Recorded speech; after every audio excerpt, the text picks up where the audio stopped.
What's up, everybody? I'm Frankie Biggz. Thank you for stopping by to my channel. And if you haven't yet, please like, subscribe, and put that notification bell on so you know the next time we drop one of these videos. I cannot wait till after this year and I never have to say that garbage again.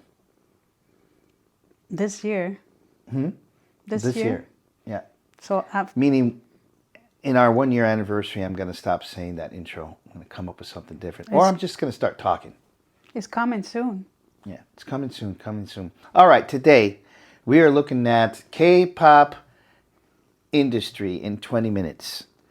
This is a explanation of the K-pop industry, and this was referred to by a lot of people, but we hadn't had time to get to it, and I had completely forgot people were asking about this. I do remember now that they did.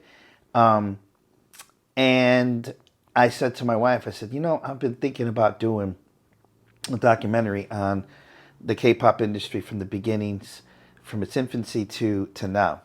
And the question was, what generation of K-pop idols is BTS?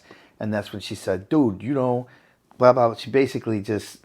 You got yourself into trouble. Got myself into trouble.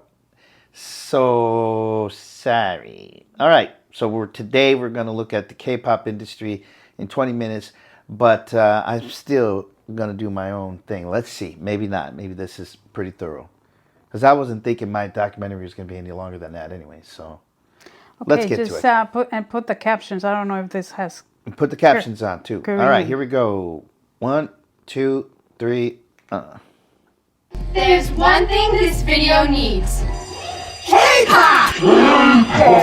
K-pop! K-pop! K-pop! K-pop! K-pop! K-pop! K-pop! K-pop! Or K-pop! K-pop! Korean pop! K-pop! K-pop, popular music originating in South Korea and encompassing a variety of styles. As you've seen, K-pop has grown exponentially. Everyone in the world, like it or not, must have seen a K-pop related video at least once, either if it's Gangnam Style or a BTS video or an annoying K-pop dancing meme on Twitter. But you might not be sure on what K-pop actually is and where and when it began. Well, it all comes down to a country called South Korea, a peninsula located in East Asia in between China and Japan. Korea was doing great with its kingdoms and dynasties for more than 4,000 years until 1910 to 1945 when Korea was colonized by Japan. And from 1950 to 1953, the Korean War happened, splitting Korea into North and South. Then Korea was stuck in the Cold War. Due to war and all, the economy wasn't that great. Thus, the music industry wasn't that public nor diverse. Well, Korea did have music like traditional sounds or Japanese-influenced rock. 1970s, economy got a little better. Jeans, acoustic guitars, young kids enjoying life, rock, folk music happened. But still the government doesn't like too much freedom and creativity. They want you to work. 1980s, 2 words, folk songs and ballads. First, Korean ballads kick in. People like these dudes make ballad really popular. Legendary dudes like Jo Young-pil pop out. Bands like Shinaway Drugpa pop out. People start listening to these dudes instead of these dudes.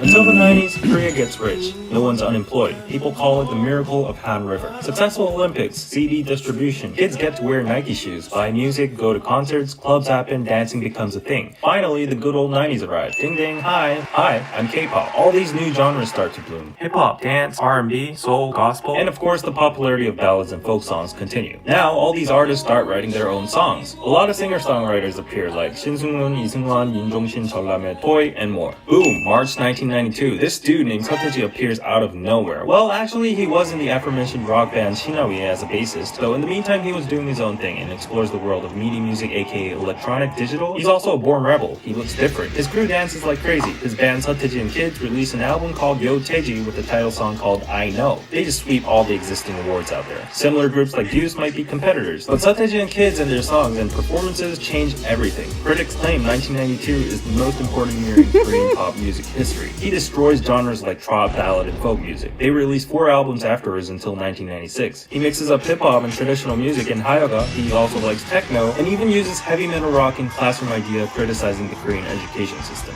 And then the public suddenly tries to rewind the song and thinks he's Satan or gay. They keep on tackling social issues like reunification, environment, drugs, education. He's basically the Tupac of K-pop. Speaking of Tupac, he even touches gangster rap in his last album title, Come Back Home. And then they disband, more like disappear. Poof, yep, just like that, leaving one message: we've showed you everything we can try. Korea freaks out, kids don't go to school, protest, attempt suicide. People say K-pop is dead, all false alarm. SeoTaiji and Kids might be gone, but their impact still lives. Now, listening, radio equals lame. On the other hand, watching TV, performances, dance music, choreographies, style, competition equals cool. Young teenage fans, official fan clubs, fan meetings, fanfics, passing fans, fan wars, capital, artist management. It was like a cult, and SeoTaiji and Kids were their idol. On the side, the tornado dance from I Know was the first dance choreo that went viral. Now, corporates see money in K-pop and idol businesses. Samsung, Doosan, Hyundai, LG, Daewoo, Lotte all make their own record companies and labels. Competition begins. Huge investments flow from their mother company. Ambitious scouting, projects, new market, but no system yet. Expenses overissued, no transparency, business based on few inner circle connections. Result, obviously, all gone in a few years. Big failure. But then there's DSP. The founder, Lee Ho-yeon, had some actual experience managing big artists like Taejina, Yoo-yeol, Shimshin, and Sobangcha. Sobangcha was actually close to an idol group model way before SeoTaiji and Kids in 1987. However, their music was more chop-based and had very simple dances, thus not as impactful as an idol group like SeoTaiji and Kids. Anyways, Lee Ho-yeon, who had the experience, makes his own label DSP in 1991. Wasn't really successful during the SeoTaiji era. Then in 1996, launches a group literally called Idol that initially had decent popularity, but gets demolished by SM Entertainment's HOT. 1996 and HOT debuts, hardcore rap, distinct fashion, and hairstyles, criticizing society. HOT is made by today's famous SM Entertainment, founded by Isuman, in short, SM. Starts as SM Studio in 1989, then reforms into SM Entertainment in 1995. SM develops a systematic idol training system and earns huge success with HOT. DSP gets mad. 1997, they throw out Text Kiss. SM activates their trap card. Girl group SES debuts in December 1997.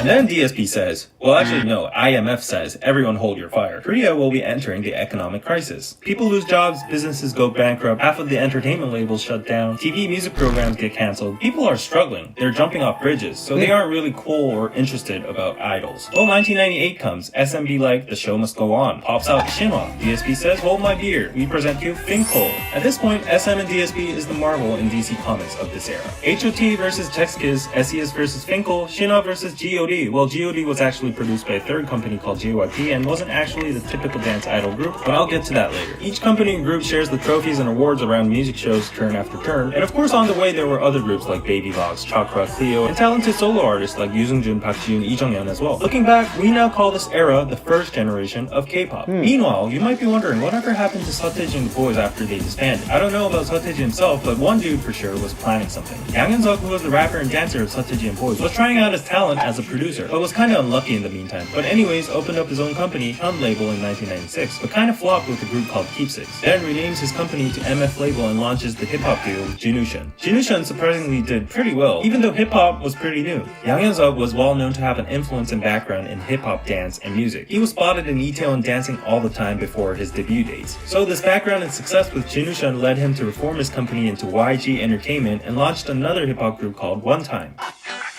Very cool. This was very cool info.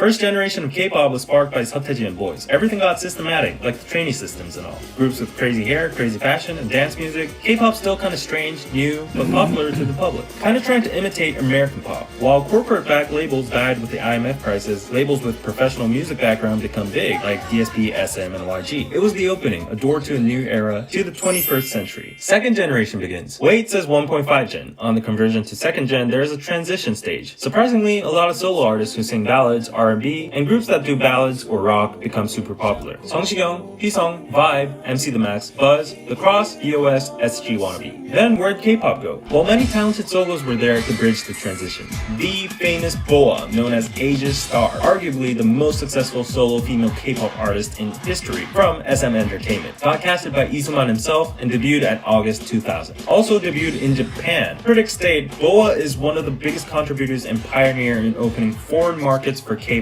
and SM. Boa gets to get all these first, youngest, most, blah blah blah titles and rewrites K-pop history. Other solo artists also kept the K-pop flame burning with competitions such as Rain and Seven. Speaking of Rain, let's get back to JYP. Park Jin-young, aka JYP, is this dude that was active during the SeoTaiji era as well. Initially got refused numerous times from labels due to his weird face and body, but finally debuts in 1994 as a solo artist. Tale is, SM himself rejects JYP from an audition, but later asks in private just because he wants to buy songs songs JYP produced. JYP is extremely talented in dancing and also being sexy, which was a first for a male at that time. Won many number ones during the era, even with the competition with SeoTaiji and Kids. Became a singer-songwriter and producer and made hit songs like Honey and Spoon I've Baby. seen that guy With that before. experience, goes on as a producer, producing G.O.D, once called the Nations Group, and also excavates Park Ji-hoon, who sang Adult Ceremony, also produced by JYP. And in the midst of that, makes his own company, JYP Entertainment. Back to Rain. Rain was the backdancer of JYP and Park Ji-hoon. JYP trained Rain and debuted him, also giving him many hit songs like How to Avoid the Sun and It's Raining. Boa from SM, Rain from JYP, 7 from YG. This is when we start to see the three companies grow and become the now known big three of K-pop, SM, JYP, YG. Another fun fact about the 1.5 generation is that many solo artists tried their luck after disbanding from the first generation groups, like Kangta, Pada, Okjuyeon, Eunjiwon. However, to be honest, their popularity wasn't like before. Except maybe Iori, former Finkel member that was least popular among the members, but suddenly pops up with a sexy solo debut and becomes Korea's diva. Finally, it's second gen. The idol groups are back, and the public is used to the word idol. SM Entertainment introduces TVXQ in 2004. They get the Rookie Awards, actually all the awards, gets a Daesang on their second debut year, and gets a Grand Slam in 2006, another Grand Slam in 2008, Oricon chart #1 in Japan. It's not a stretch to say they basically conquered Korea, Japan, and China. SM got rich. They make more groups like Super Junior in 2005, Girls' Generation in 2007, SHINee, and FX in 2009. Super Junior becomes extremely popular with songs like Sorry Sorry in China and Southeast Asia. Girls' Generation becomes the nation's girl group with their stunning visuals and charmful songs like Kissing You and Baby Baby. They don't stop with Korea. They go off to conquer Japan with their songs G, Genie, and O, bringing all those titles from Japan charts and album sales. SHINee puts out super addictive songs like Juliet, Ring Ding Dong, Lucifer, and achieves attention from mostly Japan and Southeast Asia, eventually touring all around these areas. FX shows the experimental side of SM. They carry a unique concept with all of their songs with obscure lyrics. Their unique electronic songs get very positive reactions from professional music critics. And note that we start to see non-Korean members, such as Victoria and Amber. With all these groups, SM is now all over Asia. Now, SM might be big. No group could rival TVXQ, but here comes a big group. Big Bang.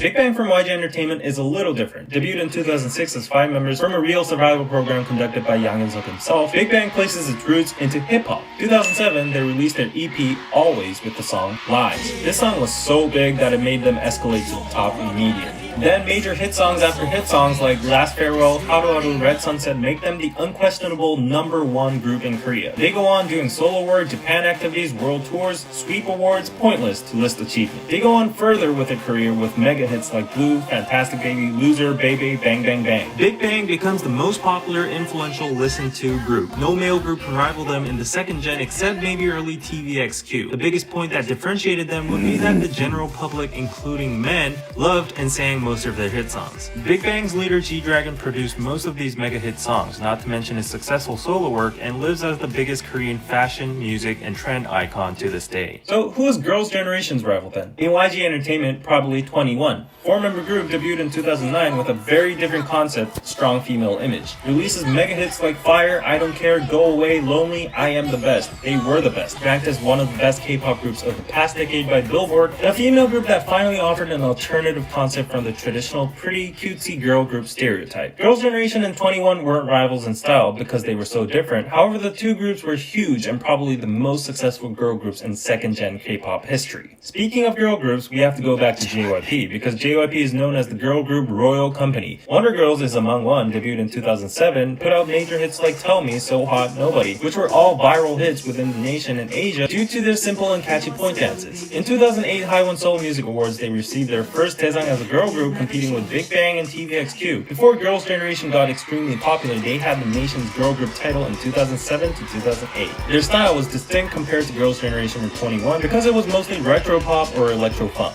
Wonder Girls were the first to appear on American TV shows, showing the possibilities of expansion of K-pop to the West. Nobody was the first K-pop song to enter the Billboard Top 100 chart. On the other hand, JYP puts out boy groups such as 2PM and 2AM, who respectively have the Monster Idol and Ballad Prince concept. 2PM does especially well with hit songs like 10 out of 10, Again and Again, and Heartbeat, also becoming a sensation in Korea and Japan. Here we see Nickun, a member of 2PM from Thailand, showing that K-pop is surely expanding beyond China and Japan. Now, it would be safe to say that the second gen of K-pop was led by the mentioned groups. There are other groups such as 4 Minute who made a strong impact and shift on the concept of girl groups. Then there was KPOP, produced by DSP, and were known as big competitors to the Wonder Girls and Girls' Generation. Japan went crazy over them. Everyone knew their songs and choreographies like Step and Mr. Now, can we move on to third gen? Well, maybe yes or maybe no. Some people draw the line by 10 years, as in 2000 to 2010. Some experts draw the line by sudden inflation and saturation of groups. A lot of groups start to pop up, like East and Black C and Blue, B1A for Block, BTS, B2B, VIX, Infinite, Teen Top Units, and more. For girl groups, After School, Tiara, Rainbow Secret, This 9 News, Girls' Day, Sister, A-Pink, ESID, AOA, and more. So the groups that debuted in the late 2000s and early 2010s are tricky to categorize. Plus, from this point on, please don't hate me for not going in depth of every single group or missing some of them, because that would change the title of this video to K-pop history explained in 200 minutes. But if we were to say there was a dominant group of this transition era, it's EXO. EXO debuts in 2012 in 2 groups, EXO-M and EXO-K. Another experimental approach from SM trying to divide and expand markets. Anyways, EXO wins, tops, and grows. China is basically EXO's. EXO has the biggest and also most notorious fandom in Korea. That's how much people love EXO. They put out hit after hits like Growl, Overdose, Call Me Baby, Monster, Loto. Their only rival might be the still yet hugely successful Big Bang. And then they slowly open the doors to third gen. Now, these are some of the characteristics of the third generation of K-pop. 1. Mass inflation and red ocean of idols, saturated market. 2. Globalization as a norm, catching the global audience is a must. 3. Idol audition survival programs. Because of the red ocean of idols, naturally the mass public begins to dislike K-pop idols due to lack of creativity, overlapping concepts, and exhaustion of idol music. This is when the public starts to divide the term idol with artist. Many major TV audition programs become popular looking for real talented singers and vocals rather than visually appealing dance-based idols that only get to sing a few seconds in one song. Well, this is what the public thought at that time. I know there are exceptions among idols too. Oh yeah, in the meantime, in 2012, the worldwide viral hit Psy's Gangnam Style happened, getting the once most viewed video on the planet, thanks to its addictive, hilarious dance and beat. It got a number 2 on the Billboard Hot 100. This was basically the first time that the entire world notices a country called South Korea and K-pop without having to mention nukes and this dude. And that's North Korea, by the way. In the third gen, despite the influx of idol groups, the only ones that survive are groups that have amazing music quality or musical talent or something different. Because the Korean market is so small and saturated, it now becomes a norm to have at least more than one global English-speaking member in the group. This member usually is in charge of speaking during overseas interviews and tours. Not only member-wise, but marketing and music-wise, the attempts become more globalized too, testing out new markets such as South America. In the meantime, the public and entertainment companies want a system to get the best quality idols out there, and that is by following the TV trend by making TV audition survival programs with worldwide contestants. This system allows idols to gain publicity even before debut and also verify popularity and talent. Although audition programs such as Produce 101 to Produce X have been extremely popular, it got caught in a corruption and manipulation issue recently, which likely put out the credibility and support towards these survival programs. Now, to name a few groups that are leading the third generation currently, definitely the girl group Trinity, Twice, Blackpink, Red Velvet. JYP's girl group Twice has earned the absent nation's girl group title since Girls' Generation, along with major hit songs that dominated Korea and Japan mostly, like Cheer Up, TT, Knock Knock, Likey, and Fancy.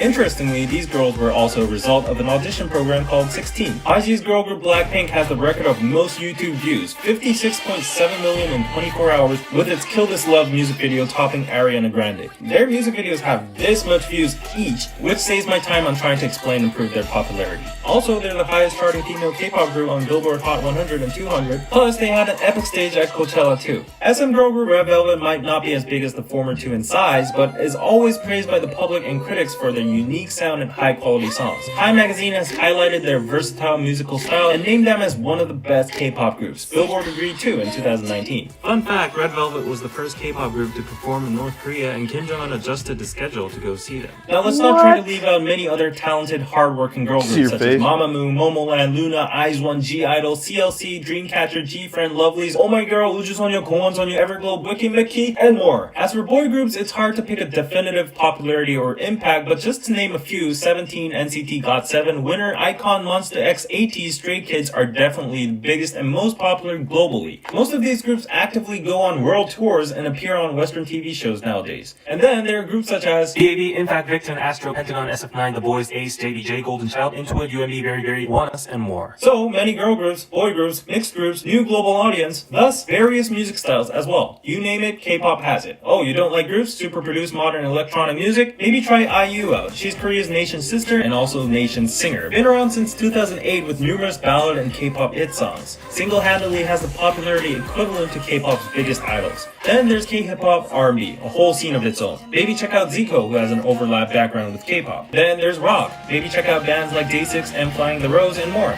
So, it's already 2020, technically 10 years have passed again, and the line is blurring between 3rd gen and 4th gen. Then what would be the standards of dividing the generations? I can't be the one deciding, but just to add my personal 2 cents, maybe the line could be drawn by observing groups that start off already with a bigger fandom globally rather than domestically in Korea from the pre-debut and rookie phase. In short, maybe no more validation or dependence from Korean fans needed, or there's an alternative view of simply drawing the line by post-BTS. And yes, I know y'all are screaming, what, not a single mention of BTS until now? But hold on a little bit more, I have a whole buffet for you. Well, anyways, this whole generation dividing process is a whole debate subject of its own, so let's just leave it there and throw it to the comment section. Finally, there is one group that needs a thorough separate section in K-pop history, and it is BTS. BTS started off from a small company called Big Hit under the producer named Bang Si-hyuk, who was a former colleague and good friend to JYP, but split paths to make his own company. Bang Si-hyuk gathered 7 members originally and planned to make a hip-hop group, however the content and musical style diversified over the years. BTS didn't gain much attention during their first years, often getting mocked by their group name that means Bulletproof Boy Scouts, and apparently some or many people thought their appearances were unpretty. However, BTS differentiated themselves with other idols by speaking about the unspoken in their lyrics, such as mental health, youth problems, social issues, and the journey towards loving oneself. BTS also made their own universe and story in their music videos. They made moderate success until they got mainstream with their songs like I Need You, Dope, Save Me, and Fire. After that, every move they made pretty much became history. They topped the Billboard 200 charts 4 times in a row alongside the Beatles, appeared on multiple major American TV shows, got awarded by the Billboard Music Awards, AMAs multiple times, did a Grammys act, did a UN speech, did a cover of Times, had stadium world tours including Wembley and Saudi Arabia, sold over 20 million cumulative albums to this date. BTS has become so big that they become expressed as the BTS or Korean invasion, just like the British invasion from the Beatles by multiple critics and journalists. Many point out that it's even more significant regarding the fact that BTS's music and lyrics were not in English but in Korean. Also started off as underdogs in the K-pop industry itself, struggling without the support of big capital nor media. In the meantime, there might have been attempts to compete with BTS, for example, SM making their own Avengers by combining members from existing successful groups like SHINee, EXO, NCT into a collaborative single group called Super M. Well, they did get a #1 on Billboard 200, but many people criticized the method of bundling issues in the process. However, industry-wise, it was a fresh attempt that never happened in K-pop history, trying to officially combine members from different groups into one with an agenda to make success in the American or global market. And it is these new attempts that fuel K-pop to go further on. Anyways, back to BTS, it's not an overstatement to say that BTS is probably bigger than all of K-pop combined at this point. However, from SeoTaiji to BTS, many groups existed, and every time, records were broken. People were surprised. Back then, no one imagined anything bigger than TVXQ, Girls' Generation, Big Bang, EXO, Gangnam Style. But here we are, K-pop is still evolving. The market is getting bigger and it's becoming more well-known all around the world. So it's definitely going to be interesting to see what happens in the future of K-pop. Will it just disappear as a trend or get even bigger, like it always has? Very cool. Very informative. So I guess no. I don't know if I should do one. I got all the answers that I needed, basically. So BTS sits in the 4th generation. No. Huh? No. No. That's what you took out. got? Huh? That's what you got? Yeah, that's what I thought he was saying. No, he was saying that it's difficult to the difference between the 3rd and the 4th generation, that 4th generation is basically called post BTS, so BTS would fall so on the 3rd generation. generation. Yeah.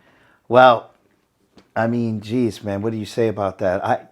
I'll tell you something, and I won't make it long, but a lot of people have always asked, like when I did the interview with Nate Walker when we started talking about hype, and I didn't know the I guess the organization of the labels and what they broke into, the difference between Hype and Big Hit. Now I do, right?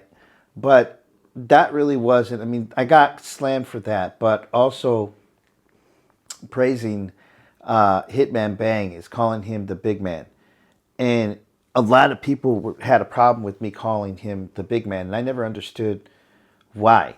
Like, first off, it's more slang. Like, it's another way of saying the boss. I mean, have you ever met the boss, the big man, and Hitman Bang? Because we were talking about BTS, so who else would I be talking about? But people really latched onto the fact that I've talked about the labels and the people behind it, and I've given kudos to the labels and all this. And it kind of shocks me because these are the same people that tell me I should have more context before I open my mouth. Yet they don't know that I'm a label owner. So of course I'm going to give kudos to the labels and the people who run these labels. I'm a label owner. Like, my partner and I and my wife, and we have two other partners, own a very successful record label in Florida, and we even have employees.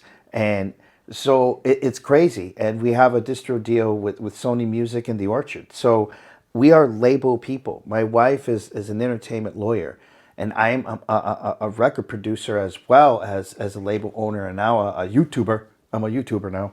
So yeah, I'm always going to give praise to the people behind the scenes because they need praise too. Now, I haven't heard any scandal stuff going on with BTS more than just kind of in their beginnings, and the fact that there's you know, that SM was trying to get people to work with their people and not BTS, and all that got confirmed. If you haven't seen that, go back and check out the Nate Walker interview where he confirms that that's what they were doing, at least to him. So with that said, there's that K drama between it, but I just maybe haven't I haven't taken the deep dive into any of the drama that the labels have been involved in, maybe because it hasn't surfaced. And I do know that being, and not only owning my own label, but I've worked for different major labels before in the past. I don't ever remember the labels that I worked for operating in that kind of a way because they didn't really need to. The drama happened between the artists and other artists or producers and stuff like that. When it came down to like the A&R people and you know, the publishing department or the promo department or distribution or even the executive level, I never remember attending any meetings where they were thinking of shit to do to try to, you know, to prop their artists up or to try to create drama or try to create attention. It was not in that way. It was always, I don't know, there were always campaigns and big money budgets that were being spent on professionals, and it was professionally done. However, a lot of people have leveled accusations that a lot of the labels like JYP, SM, Big Hit, all that they all engage in that kind of activity. I don't know. I'm just giving praise to the executives that made this happen because they do deserve that. There was a brain or two or three or four or five that made this big K-pop explosion happen worldwide. And so, yes, it's because of the artists. They found those artists. They had their system. They put them out and it worked. Some of them didn't. Some of them did. So for the work that I know it takes to put into being with these artists and creating their records and videos and stuff like that, that's a lot of work. That's a lot of people who never get shouted out, who never get talked about. You know what I mean? Who's talking about the makeup artist that did the BTS videos? Who's talking about the gaff? You know what I mean? The film gaff that's got to, you know, do all the grunt work. Who's talking about, you know, nobody gives any of the credit to the people that really deserve it. Well, if I get a chance to give credit to those people, then I do. So people have a problem with that, and I don't really care. But I think those people deserve it. That's all that I have for the K-pop history. Am I going to do my own thing? Maybe I would do it more based on record production. The record production and the producers that did it. You know what I mean? Maybe more of a deep dive of what I'm talking about. The behind the scenes, the people that that needed to be present and needed to exist to be able to prop these artists up to be what they are today. Those people needed an outline. So maybe that's what I'll do, is put that together. Anyways, thank you for stopping by. And if you haven't yet, please like, subscribe, and put that notification bell on so you know the next time this YouTuber drops one of these videos. And we'll talk to you guys later. Peace.